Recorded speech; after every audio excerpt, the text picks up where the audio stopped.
हाँ जी, राम राम, नमस्कार। स्वागत है आपका एग्रीकल्चर एंथुसियास्ट के यूट्यूब चैनल पर।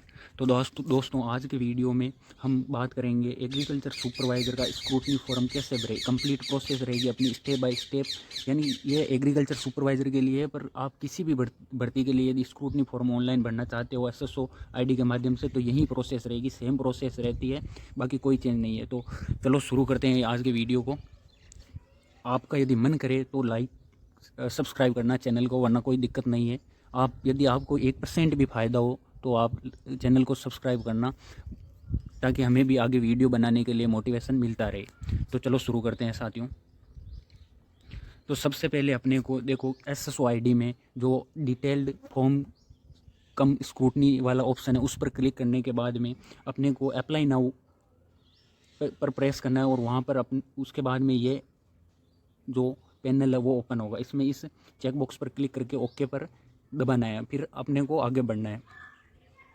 उसके बाद में ये ऑप्शन अपने सामने शो होता है। इसमें इस जो लिंक दी हुई है उस पर क्लिक करना है। एक बार जो फॉर्म खुलेगा उसको ध्यान से पढ़ लेना है। उसके बाद में इस चेक बॉक्स पर क्लिक करके ओके पर प्रेस करना है, ठीक है। उसके बाद में आपके सामने स्क्रूटनी फॉर्म का पोर्टल ओपन हो जाएगा साथियों। तो इसमें सबसे पहले अपने को बेसिक डिटेल है वो फिल करनी है। तो बेसिक डिटेल में अपने को क्या फिल करना है, ये सब जो लगभग तो एसएसओ है वो ऑटोमेटिक फेच कर लेता है। बाकी देखो कुछ है, जैसे ये रोल नंबर वाला है, रोल नंबर ऑटोमेटिक फेच हो जाएंगे, आवेदन क्रमांक ऑटोमेटिक फेच हो जाएंगे। तो ये लगभग चीज़ें ऑटोमेटिक फेच हो जाएगी। उसके बाद में अपने को भरना क्या है, इसमें अपने को भरना है, देखो ये आवेदक का पूरा नाम हिंदी में है ना, ये अपने को भरना है हिंदी में, एकदम ध्यानपूर्वक एकदम सही से लिखना है साथियों। पिता का नाम हिंदी में, माता का नाम हिंदी में, ये सब अपने को एकदम डिट्टो लिखना है, ठीक है। उसके बाद में देखो ये आगे बढ़ें तो ये आपके सामने कुछ इस तरह का जो पैनल है वो ओपन होगा, और इसमें आपको कुछ ज़्यादा कुछ नहीं भरना है, ऑटोमेटिक सब चीज़ें ऑटोमेटिक फेच हुई होगी, ठीक है। तो अब देखो ये है, तो यहाँ पर आपको आधार आईडी अपनी भरनी है, बाकी कोई दिक्कत नहीं। यदि अनुसूचित क्षेत्र से हो आप, यानी टीएसपी एरिया से हो, तो यहाँ पर अपनी डिटेल भर देना। बाकी इसको नहीं पे रह जाएगा ये ऑटोमेटिक। यदि हो ही नहीं आप टीएसपी एरिया तो ये ऑटोमेटिक नहीं पे होगा, ठीक है।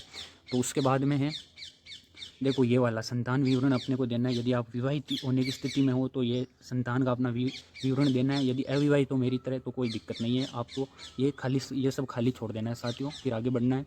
तो ये देखो यहाँ पे भी ये सेवारत जो पहले गवर्नमेंट जॉब में है या फिर किसी जॉब में है तो उनके लिए, बाकी आपके ये ऑप्शन नहीं में ऑटोमेटिक फिल रहेंगे, ठीक है। राजस्थान डीडवाना कुचामन जिला से मैं हूँ तो वो ऑटोमेटिक फेच हो रही है साथियों। ये डिटेल पहले से अपनी एसएसओ आईडी में थी इसलिए, ठीक है।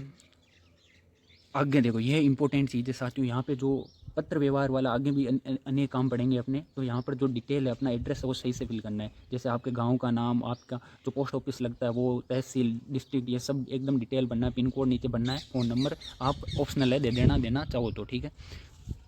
उसके बाद में अपना ये जो पहली प्रोसेस थी जो बेसिक डिटेल वाली वो कंप्लीट हो जाएगी साथियों। उसमें सेव एंड नेक्स्ट करके आगे बढ़ना है, सेव एंड नेक्स्ट कर देना यहाँ पे और आगे बढ़ जाना, ठीक है। उसके बाद में अपनी मुख्य बात रहेगी वो क्वालिफिकेशन डिटेल है। क्वालिफिकेशन डिटेल में आपको क्या क्या फिल करना है वो ध्यानपूर्वक सुनो साथियों। देखो क्वालिफिकेशन डिटेल में यहाँ आपको 10th है, मैट्रिक का मतलब होता है 10th। यहाँ मैट्रिक 10th, ये हो गया आपके 12th, ये 12th वाला है। ये नीचे स्नातक दी हुई है तो स्नातक का बनना है, ठीक है। तो 10th में क्या बनना है, यहाँ देखो 10th 12th अपने आरबीएससी बोर्ड है, Rajasthan board of secondary education Ajmer वाला, वही करवाता है। या किसी दूसरे बोर्ड से आपने कर रखी है तो वो फिल कर देना। और 10th की आपको ऑल सब्जेक्ट लिख देना है, और यहाँ 12th की सब्जेक्ट्स लिख देना है। मैंने 2016 में की, 18 में की, ये सब डिटेल आप अपने आप भर सकते हो। यहाँ रोल नंबर हो जाएंगे, ये क्लिक टू फेस डिटेल या ऑटोमेटिक फेच हो जाएगी, नहीं आप मैनुअल भर सकते हो, कोई दिक्कत नहीं है। अब देखो स्नातक है, स्नातक यदि आपने कर रखी है तो वो डिटेल फिल कर देना। यहाँ जैसे मैंने श्रीखंड नरेंद्र यूनिवर्सिटी से बीएससी ऑनर्स एग्रीकल्चर कर रखी है तो वो मैंने डिटेल भर दी है, ठीक है। उसके बाद में साथियों यदि आपने देखो ये डिटेल इंपॉर्टेंट रहेगी साथियों। यहाँ पर आपको अपने जो टोटल नंबर, जैसे प्राप्तांक जो कितने अपने को अंक प्राप्त हुए हैं, ये सब आपको ध्यानपूर्वक बनना है और यहाँ पर डॉक्यूमेंट अपलोड करना है। यहाँ पर साथियों आपके सामने एक दिक्कत आएगी, वो क्या आएगी कि डॉक्यूमेंट की साइज़, एक तो रहेगी अपनी डॉक्यूमेंट की साइज़, उससे संबंधित रिलेटेड आपको बहुत अधिक समस्या आती है। फॉर्म भरते टाइम आपको पता है सबसे बड़ी समस्या यही आती है। तो इसमें क्या करना है, जैसे मैंने टेलीग्राम चैनल पर डाल भी दिया था कल, अपना टेलीग्राम चैनल का नाम है एग्रीकल्चर एक्सपर्ट, जिसकी जो लिंक है वो डिस्क्रिप्शन में अवेलेबल है। वहाँ से आप टेलीग्राम चैनल को ज्वाइन कर लेना। और वहाँ पे मैंने बता भी रखा था, और वापस दोबारा एक बार बताऊँ तो जो ये डॉक्यूमेंट अपलोड करेंगे इनकी जो साइज़ है ना वो है 100 KB, 100 KB से 1.5 MB, 100 KB से 1.5 MB, 1.5 MB है। तो ये आपको ध्यान रखना है साथियों, ठीक है।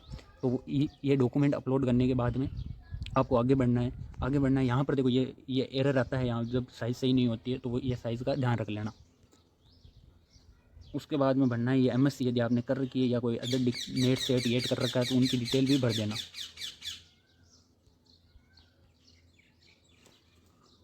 ये देखो ये आपके पास कोई अन्य प्रमाण पत्र है इंटर्नशिप वाला, ये सब भी भर देना यदि ज़रूरत महसूस हो तो साथियों, ठीक है। अब अपने जो कर रखा है वो डिटेल दे देना जो ज़रूरी है। बाकी ये सब है ना इंपॉर्टेंट नहीं है, आप देना चाहो तो ये बाकी नहीं है, ठीक है। उसके बाद में ये अपना क्वालिफिकेशन वाला भी कंप्लीट होता है। यहाँ सेव एंड नेक्स्ट करके आगे बढ़ना है साथियों। अब आएगी जो है एक्सपीरियंस। यदि आपने एक्सपीरियंस कोई कर रखा है तो वो डिटेल यहाँ पे फिल कर देना, नहीं तो रहने देना। एक्सपीरियंस वैसे जिस एग्ज़ाम में मांगी जाती है उसी में भरना है, बाकी कोई दिक्कत नहीं है। तो एक्सपीरियंस डिटेल को आप इसमें खाली छोड़ सकते हो साथियों, ठीक है। अपने एग्रीकल्चर सुपरवाइजर में तो किसी प्रकार को एक्सपीरियंस डिटेल मांग नहीं रखी है तो इसको खाली छोड़ देना है, यहाँ पर सारे खाली छोड़ना है, ठीक है। इसके बाद में जो आइडेंटिफिकेशन एंड एनक्लोजर वाला अगला चौथा अपना पैनल खुलेगा, वो रहेगा आइडेंटिफिकेशन वाला। तो इसमें क्या करना है, इसमें करना है आपको जो अपनी फ़ोटो है, फोटोग्राफ है और जो सिग्नेचर है वो अपलोड करना है साथियों। मुख्य बात है, अब देखो फ़ोटो का साइज़ और सिग्नेचर का साइज़ मैंने टेलीग्राम चैनल पर भी बता रखा था, और यहाँ पर लिखा हुआ है कि फ़ोटो का साइज़ है वो है 50 KB से 100 KB के बीच में, और जो सिग्नेचर का साइज़ है वो है 20 KB से 50 KB के बीच में। तो ये चीज़ मैंने टेलीग्राम पर डाल रखी है। यदि आपने टेलीग्राम चैनल को ज्वाइन नहीं किया तो डिस्क्रिप्शन में लिंक है, वहाँ से आप ज्वाइन कर लेना, कोई दिक्कत नहीं है, ठीक है। उसके बाद में है अपना एप्लीकेशन चेक लिस्ट। देखो ये मुख्य रहेगा, इसमें अनेक बच्चे हैं ना वो गलती करते हैं। गलती कहाँ पर होती है ये अभी आपको बताऊंगा। तो एप्लीकेशन चेक बॉक्स है ना, इस पैनल पर अपन बात करें तो यहाँ पर देखो ये रहा। तो अब ये देखो, ये करने के बाद में आपको पता चलेगा कि वैल्यू क्या है, इस वीडियो की वैल्यू क्या है। क्योंकि अधिकांश लोग है ना आपको इस चीज़ को स्किप कर देते हैं और जल्दी जल्दी में बता के निकल जाते हैं। फिर जैसे मेरे पास अधिक कमेंट आए थे कि आप भले एक दो थोड़ा लंबा वीडियो हो जाए चलेगा, लेकिन आप थोड़ा डिटेल में बताना। तो मैं डिटेल में हर एक चीज़ बता रहा हूँ साथियों, आप ध्यान से सुनो, ठीक है। तो देखो सुनो, अभ्यर्थी की अनिवार्य शैक्षणिक योग्यता विज्ञप्ति में निर्धारित योग्यता के सर्वथा अनुरूप है या नहीं। तो सर्वथा अनुरूप है मेरे, तो वो लिख दी। तो लगभग सर्वथा अनुरूप है, तभी आपने एप्लीकेशन फॉर्म भरा है, कोई दिक्कत नहीं है। आवेदन की अंतिम तिथि तक आपने यदि शैक्षणिक योग्यता प्राप्त कर ली है तो या आप एलिजिबल रहोगे। तो यहाँ आपको ये कर देना ऑप्शन, यदि आपने कर ली है तो। अंतिम वर्ष के पाठ्यक्रम में सम्मिलित थे आप उस टाइम या आप नहीं थे, तो बिल्कुल लगभग अंतिम वर्ष क्लियर ही कर ली होगी आपने, फिर भी आपको ये ऑप्शन चूज कर देना है। परीक्षा की तिथि तक उत्तीर्ण कर लिए यदि आपने वो शैक्षणिक योग्यता, जैसे जिस परीक्षा को आपको जैसे 18 अप्रैल को एग्रीकल्चर सुपरवाइजर का एग्जाम था, तो वहाँ तक आपने यदि कर ली है तो वो कर लिया, निश्चित तौर पर कर ली होगी। और वो अब देखो ये ऑप्शन है पाँचों, वो साक्षात्कार की स्थिति में तो आप इसको खाली छोड़ सकते हो, कोई दिक्कत नहीं आएगी। तो इस बात पर आप सब्सक्राइब करो दोस्तों, चैनल को रुको एक बार, रोक दो वीडियो, पॉज करो और सब्सक्राइब करो, फिर आगे बढ़ो, ठीक है। कर दिया भाई, कर दिया, ठीक है। फिर आगे आ जाओ। अब देखो ये है, तो यह यहाँ पर क्या है कि आप अपने जो प्रवेश पत्र आवेदन में प्रवेश पत्र पर अंकित अपनी श्रेणी में है या उसमें भिन्न है। तो जैसे आप जिस श्रेणी में यानी जिस कास्ट में आप थे उसी कास्ट में हो या अलग हुए, तो निश्चित तौर पर उसी में हो गए, तो उसी श्रेणी में उसी वर्ग में हो आप, ठीक है। आवेदन की तिथि से पूर्व आपने ये कर लिया, आरक्षित श्रेणी में आगे थे तो बिल्कुल पहले थे, या बाद में आए तो पहले ही थे हम, ठीक है। राजस्थान के मूल निवासी हो तो राजस्थान के, और ये यदि राजस्थान के बाहर के लोग देख रहे हैं तो वो राजस्थान के मूल निवासी नहीं है तो वो ये ऑप्शन फिल कर देना, ठीक है। ये TSP एरिया के लिए, आप TSP एरिया से हो तो ये डिटेल पढ़ के आराम से फिल कर देना, नहीं तो ये स्किप कर सकते हो आप, ठीक है। जो TSP एरिया से है वो भरना साथियों, ठीक है। अब देखो ये यहाँ पर है अनुभव जिस वैकेंसी मांगा जाता है उसी में भरा जाता है साथियों, तो आप इसमें स्किप कर सकते हो। अब देखो ये आयु वाला है ना, ये आपके महत्वपूर्ण है कि 1 जनवरी 2027, जैसे एडवर्टीजमेंट में भी यही लिखा हुआ था और यहाँ पर भी यही है, जो यानी कि 1 जनवरी 2027 तक आप कितनी एज के हो जाएंगे वो वर्ष लिख देना है, माह लिख देना है, दिन लिख देना है। विज्ञप्ति अनुसार निर्धारित आयु तिथि को आपकी आयु सीमा क्या थी, ठीक है। यानी उसमें क्या दे रखी थी, न्यूनतम और अधिकतम आयु कितनी विज्ञप्ति में कितनी दे रखी थी। देखो साथियों, अपने एग्रीकल्चर सुपरवाइजर और जनरली राजस्थान में एग्जाम होते हैं उनमें यही आयु दी जाती है, 18 वर्ष से 40 वर्ष तक। अब लाइक बनता है साथियों, देखो यार, देखो उच्चतम आयु में अलग अलग छूट चाहिए आपको, यदि छूट चाहिए होगी तो आप भर देना। जैसे SC ST के लिए 5 साल, और जैसे ये महिला अभ्यर्थियों के लिए 5 वर्ष की, सामान्य महिला अभ्यर्थियों के लिए, SC ST की महिलाओं के लिए, और OBC EWS की महिलाओं के लिए आपके 10 वर्ष की। तो ये छूट भी आप अपने हिसाब से भर लेना। बाकी जनरली 18 वर्ष से 40 वर्ष तक की एज ही उसमें काउंट होती है, वो भर देना साथियों। अब एक लाइक बनता है, चलो एक बार लाइक कर दो, उसके बाद में आगे बढ़ेंगे। कर दिया, ठीक है। अब देखो आगे ध्यान से सुनना, ये 18 से 40 वाला भर देना। उसके बाद में देखो यहाँ आ जाएगा अपने सामने ये, यदि आपको छूट चाहिए तो ये सब ऑप्शन फिल करने, नहीं तो आपको खाली छोड़ना है साथियों, कोई दिक्कत नहीं है। अब देखो यहाँ पे 7 नेक्स्ट करके आपको आगे बढ़ना, ये सब खाली छोड़ना है। यदि आपकी कोई लागू होता है आप पर तो भर देना, नहीं तो खाली छोड़ देना आपको साथियों, कोई दिक्कत नहीं है। अब अगला जो पैनल खुलेगा वो रहेगा अपना क्वालिफिकेशन डिटेल। अब तक का सबसे महत्वपूर्ण टॉपिक है ये। यदि अब तक आपने कुछ किया या नहीं किया, पर यदि इसको आप ध्यान से समझ लोगे ना तो आपका स्क्रूटनी फॉर्म वाला लगभग 100% काम कंप्लीट हो जाएगा। 100% काम कंप्लीट हो जाएगा। तो ध्यान से इसको समझना चाहती हूँ, क्वालिफिकेशन डॉक्यूमेंट्स वाला। और यदि अच्छा लगे कि हाँ एकदम डिटेल से हर एक चीज़ पर हमें सीखने को मिली है तो चैनल को सब्सक्राइब कर लेना चाहती हूँ। हमें मोटिवेट मिलता रहता है, आगे भी हम ऐसा मन करता है कि वीडियो डालें। वरना देखो यार, एक यूट्यूब का भी एल्गोरिदम है, वो जब तक नहीं कंप्लीट होता है ना तब तक मज़ा नहीं आता है। तो आप अपना काम करो, हम अपना काम कर रहे हैं, ठीक है। तो सब्सक्राइब जरूर करना यदि ये अच्छा लगे तो, नहीं तो मैं कोई फोर्स नहीं कर रहा हूँ, आपकी मर्ज़ी है, मत किया करो। पर अच्छा लगे फिर भी नहीं करते हो, नहीं तो यार वो थोड़ा ये अपने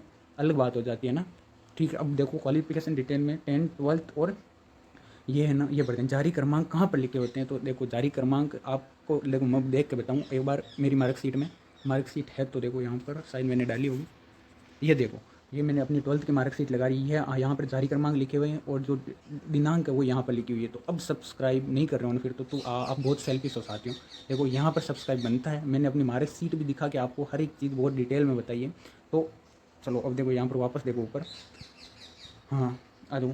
ये 10th वाला है तो यहाँ पर जारी क्रमांक लिखने हैं, दिनांक लिखनी है। अब संलग्न संख्या 1 करनी है यहाँ पर, क्योंकि एक मार्कशीट है वो यहाँ आपको PDF अपलोड कर देनी है। और वो PDF की साइज़ कितनी है तो 100 KB से 1.5 MB तक वो आपको मैं तीसरी बार इस वीडियो में बता चुका हूँ। और मैंने टेलीग्राम पर भी अच्छे से लिख कर बता दिया। टेलीग्राम ज्वाइन, अब टेलीग्राम चैनल ज्वाइन नहीं किया तो वो कर लेना साथियों, ठीक है। लिंक है वो डिस्क्रिप्शन में अवेलेबल है। अब देखो यहाँ पे 12th वाली कर दोगे आप। और यहाँ पर है जैसे हमारे जो स्नातक की जो मार्कशीट थी ना, मैं एसकेन से मैंने स्नातक कर रखी है, तो वहाँ पर जो मार्कशीट थी वहाँ पर जारी क्रमांक नहीं दिए हुए हैं उसमें। तो आपको ज़्यादा और स्मार्ट नहीं बनना है, इसमें आपको 000 फिल करके जो खाली छोड़ देना है। कोई दिक्कत वाली बात नहीं है, ये भर देना ताकि आपके कोई दिक्कत नहीं है। वहाँ पर आप यदि यहाँ पर और स्मार्ट बन गए तो वहाँ पर चेक होंगे, वो कहेंगे आपको कि जारी क्रमांक है वो कहाँ लिखे हुए हैं, तो आप कहोगे यहाँ तो यहाँ नहीं, रोल नंबर नहीं बनना है। या साथियों आपको जारी क्रमांक अलग होते हैं, रोल नंबर अलग होते हैं, तो ये भर देना। ये डिटेल आपको कोई नहीं बताएगा साथियों, आप ध्यान से सुनो, ठीक है। अब आगे बढ़ें, अगले यदि MSc कर रखी है तो भर देना, नहीं तो खाली छोड़ देना, कोई दिक्कत नहीं है। भरना देखो यहाँ पर जैसे अटेस्टेशन फॉर्म के आगे स्टार लगा हुआ है, एक रेड स्टार है, तो उनको तो भरना ही है आपको। और ये मैंने डिटेल आपको भेज भी रखी है। ये अटेस्टेशन फॉर्म कैसे भरे ये मैंने पहले के वीडियो में बता रखा है। यदि आपने वो वीडियो नहीं देखा है तो फिर ये इस वीडियो में आप अभी नए हो साथियों, वो वीडियो देख लो पहले, उसको समझ लो। अटेस्टेशन फॉर्म और अदर डॉक्यूमेंट जो मैंने भरना सिखा रखे हैं वो सीख लो एक बार, उसके बाद में इस स्क्रूटनी फॉर्म को भरना, ठीक है। तो ये सब जारी क्रमांक डेट आप लिख दोगे। देखो यहाँ पे एक दिक्कत और आती है, आप जैसे जो अपनी PDF है उसको मैक्सिमम 20 वर्ड्स में ही लिखो, ज़्यादा मत लिखना, 20 वर्ड्स के अंदर निपटा देना। और साइज टेलीग्राम पर बता रखी है मैंने, कोई दिक्कत वाली बात नहीं है, ठीक है। अटेस्टेशन फॉर्म 2 पेज का है तो वो 2 पेज यहाँ पर लिखनी है, संलग्न संख्या, और अपलोड कर देना फाइल को, ठीक है। उसके बाद में साथियों हस्तलिखित वाला, हस्तलिखित मतलब हैंड रिटन वाला प्रोफॉर्म है ना, वो भर देना आपको। ये 000 इसमें जारी क्रमांक लिख देना। जिनमें नहीं है ना तो उनमें अपने को और स्मार्ट नहीं बनना है, बस काम अपना वही होना चाहिए जहाँ तक जितनी जानकारी मांगी हुई है वही लिखना है, ठीक है। उसके बाद में देखो यहाँ पर साथियों शपथ पत्र है। देखो यहाँ पर आपको ध्यान देना है, दोनों शपथ पत्र, जो एक स्वघोषणा वाला शपथ पत्र है जो स्टाम्प पर बनवाया था ना आपने, उसके दोनों साइड से पहला और पीछे का दोनों पेज है ना वहाँ डालना है। और एक अगली उसी PDF में अपने को संविधान संबंधी जो शपथ पत्र थी ना वो डालनी है। तो कुल टोटल पेज कितने होंगे वहाँ पर, टोटल पेज होंगे 3। तीनों पेजों की साइज तो कॉम्प्रोमाइज़ करके आप देख के सही से डाल देना, ठीक है। साथ जाति शपथ पत्र है तो यदि आपके चाहिए, जाति मूल निवास यदि पुराना है, मूल निवास तो कोई दिक्कत नहीं, पुराना है तो भी चलेगा। यदि OBC MBC EWS है तो 1 वर्ष जो राजस्थान में नियम है उससे पुराना नहीं होना चाहिए। और SC ST वाला ज़्यादा पुराना है तो कोई दिक्कत नहीं है, आप चलेगा वो। आपको DV में बाहर नहीं करते हैं। DV में जब आप करवाने जाओगे ना, मैंने पहले भी करवा रखे हैं 2-3 एग्जाम के, और देखो इस बार भी आपके साथ में जाऊँगा तो वहाँ पे आपको कोई दिक्कत नहीं है। बहुत ही प्यार से आपको समझाते हैं हर एक चीज़, और टाइम देते हैं कम से कम 4-5 बार देते हैं, तो कोई दिक्कत नहीं है साथियों। बच्चों का घोषणा पत्र वाला आपको पता है, संतान संबंधी वाला वो डाल देना 1 करके पेज। और दहेज धूम्रपान वाला, दहेज वाला 2 पेज का है जो अपने स्टाम्प बनवाया था वो, और धूम्रपान वाला 1 पेज का है, 2 + 1 3 पेज हो जाएंगे, तो ये डाल देना साथियों। उसके बाद राजपत्रित अधिकारी वाले 2 पेज, वो 2 अलग अलग चाहिए थे, मैंने बता दिए थे, वो डाल देना। उसके बाद अंतिम संस्थान द्वारा जारी चरित्र है वो डाल देना। अब आपके आ जाएगा यहाँ पर, देखो ये सब डिटेल आपको खाली छोड़ देनी है, यदि है तो बननी है, नहीं तो ये है आपकी ज़रूरत है, एनसीसी वाला है, आयु में छूट चाहिए, तो वो आपको भरने ही पड़ेंगे, उसमें कोई नहीं है, पर आपको चाहिए नहीं तो क्यों भरे फालतू में। अब देखो ये अन्य घोषणा पत्र, एक अपना सामान्य घोषणा पत्र वाला बच गया था ना, वो यहाँ पर ऐड कर देना। आगे और पीछे दोनों से मैं 1000 बार बता चुका हूँ साथियों। मैंने पहले भी दो वीडियो अभी अपने इस यूट्यूब चैनल पर आए रखे हैं, और उन दोनों में मैंने बता रखा है, और यहाँ आपको अगली बार बता रहा हूँ कि दोनों साइड से डालना है, गलती मत करना, सामान्य घोषणा पत्र वाला डाल देना, ठीक है। अब देखो यहाँ पे आ जाएगा अपना last fine attestation form. Attestation form offline जैसे अपने भर रखा था, और मैंने अच्छे से वीडियो भी बनाया है, पिछला वीडियो में एक एक डिटेल भी अच्छे से बताई है। तो वो अटेस्टेशन फॉर्म की जो वो भरने का फॉर्मूला था, वो भरने का स्टेप बाय स्टेप प्रोसेस था, वहीं इसमें सेम, कोई दिक्कत नहीं है। तो यहाँ अपना एड्रेस भर देना, और देखो यहाँ एड्रेस भर देना, पिन कोड लगा देना, और फ़ोन नंबर दे देना अपने। और अगला देखो ये यहाँ पर है, तो ये अपने को खाली छोड़ना है। यदि आप पाकिस्तान से या किसी अदर कंट्री से यहाँ आए हो तो ही भरना है, नहीं तो खाली छोड़ देना है साथियों, ठीक है। उसके बाद में ये भी देखो, यहाँ फादर का नाम, मदर का नाम इंडियन है, अपने इंडियन है लगभग कोई बाहर से तो है नहीं, तो ये भर देना, आप इंडियन ही भर देना है ना। थोड़ा हंसते हंसते करो यार, काम मज़ा आता है ना। Date of place of birth हो जाएगा, और फार्मर, यदि हमारे पिताजी किसान हैं और अदर भी काम करते हैं, पर एक बार जो आपका मेन ऑक्यूपेशन है ना, वहीं आपको लिखना है। यदि कोई की टीचर है, गवर्नमेंट एम्प्लॉय भी है, तो वो भर देना। हाउस वाइफ है मदर हमारी, तो वो हमने भर दिया है, हमारी माता जी हाउस वाइफ है, ठीक है, और डिटेल भर देना। उसके बाद में यहाँ आ जाएगा on detail, Aadhaar ID, nationality, date of birth, या आपकी प्रेजेंट एज ऑन एडवर्टाइज नोम, वो वही सेम वाली है, 1 जुलाई वाली 2027 वाली, वही बनना है आपको। और जो मेट्रिकुलेशन की एज जन साथियों, मेट्रिकुलेशन की एज उस टाइम आपकी कितनी, वो अटेस्टेशन फॉर्म में भी भरी थी, और यहाँ दोबारा भर रहे हैं, तो कोई दिक्कत नहीं है यहाँ पर तो आपको। और उसके बाद में ये ठीक है, ये भी आप भर लोगे। और ये आ जाएगा लास्ट में, सेम है जैसे कोई 10th 12th, और ये सब आप भर देना, कोई दिक्कत नहीं है यहाँ पर भी। और यहाँ पर भी कोई दिक्कत नहीं है, दिक्कत आती है तो साथियों कमेंट कर देना, आप, मैं 100% आपका रिप्लाई दे दूंगा, कोई दिक्कत नहीं है। हर एक चीज़ देखो, यहाँ पर आपने अपने यदि कोई FIR है आपने अगेंस्ट, सब पढ़ने वाले बच्चे हैं मुझे पता है, तो तभी आपका सिलेक्शन हुआ है, आपने घर वालों ने अच्छा खासा पढ़ाया है, आपने भी रातें अनेक रातें काली की है, तभी आपका सिलेक्शन हुआ है। तो आप थोड़ा ना सेल्फिश मत बना करो। जैसे अब मैं कई बार बता चुका हूँ आपको कि जो अपना यूट्यूब चैनल है उसको सब्सक्राइब कर लो, तो सेल्फिश नहीं बनकर सब्सक्राइब करने में आपका जाता है कि हमें यार मोटिवेट मिलता रहता है, तो कर दो सब्सक्राइब, आगे बढ़े। तो इन सब में नो कर देना, यदि आपके खिलाफ कोई है कुछ तो ही बनना, नहीं तो नो कर देना, ठीक है साथियों।